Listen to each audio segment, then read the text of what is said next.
morning, children.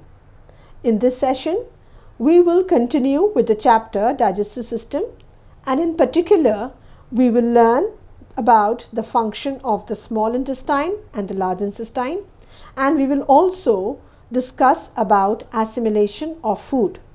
Let us begin with the small intestine.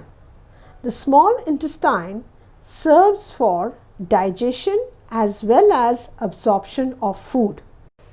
We will understand how does it take place. The small intestine receives digestive juices. The first one is the bile, second pancreatic juice, and the third intestinal juice. Let us study in detail about each one of them. Let us begin with the bile. The bile is a yellowish green watery fluid. Bile is produced in the liver, and the green color of the bile is due to pigment called biliverdin and bilirubin. Bile flows through the common bile duct from the liver and enters the duodenum. Let us understand the functions of the bile. The first function of the bile neutralizes the food received from the stomach. Now, how does it do so? Bile basically contains sodium bicarbonate. The sodium bicarbonate neutralizes the acid and makes the food alkaline. Why does it do so? So that all the enzymes of the pancreatic and the intestinal juice can act on the food and help in digestion. The second function of the bile is that it helps in emulsification. What is emulsification? Emulsification is breaking down larger molecules of fats into tiny droplets so that it has a greater surface area for the action of the enzymes. Now let's know about pancreatic juice. Pancreatic juice contains three enzymes: amylopsin, trypsin and steapsin.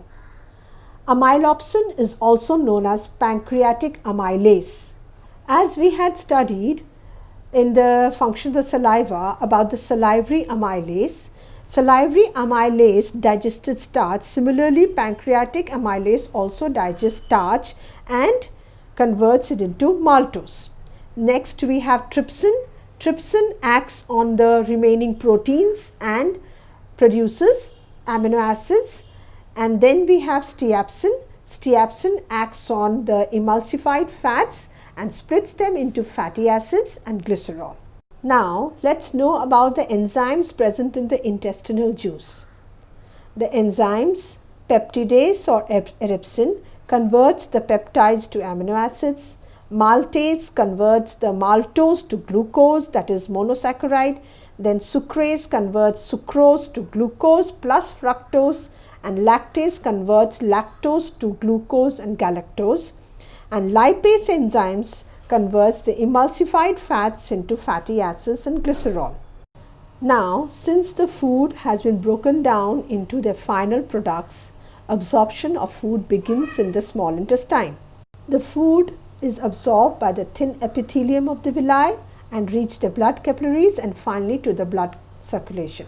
And the fatty acids and the glycerols are absorbed into the lymph vessels and then finally enters the lymphatic system. Now let us study about the large intestine. The large intestine is about 1.5 meters long and it is a thick intestine. It has three parts: cecum, colon and rectum. Children, you need to note down here that the large intestine secretes no enzymes. Now, what's the function of the large intestine? It absorbs large amount of water, and what is left in the large intestine is the undigested food, which forms a semi-solid feces. This passes into the rectum and are expelled at intervals. Now, children, after digestion is completed, now assimilation of food is necessary. So now let's understand what is assimilation. Assimilation is the conversion of the absorbed digested food into the body material. Simple sugar, amino acids, vitamins and minerals are carried to the liver by the hepatic portal vein. The liver converts excess of glucose into insoluble glycogen, which can be temporarily stored. This process is known as glycogenesis. And when there is less glucose in the body, when the body requirement is more, then what does this liver do? This liver reconverts this glycogen into glucose, and this is known as glycogenolysis. Now let's understand how amino acids are assimilated. Amino acids circulate in the body. Excess of amino acids are broken down in the liver by a process called deamination, in which the nitrogen containing amino group is removed and converted into urea, and this urea is excreted out of the body, and the remaining part forms the glucose, which is utilized by the body. The fatty acids and the glycerol, how is it assimilated? The fats are basically used in the synthesis of certain compounds in the body cells. The excess quantity of fat gets deposited below the skin. This way assimilation of food takes place. Now let's know about the liver. The liver is the largest gland of the body. It weighs about 1500 grams and it is located in the upper right side of the abdomen just below the diaphragm. Since liver helps in detoxification, it provides a dependable clue to the suspected cases of poisoning through food.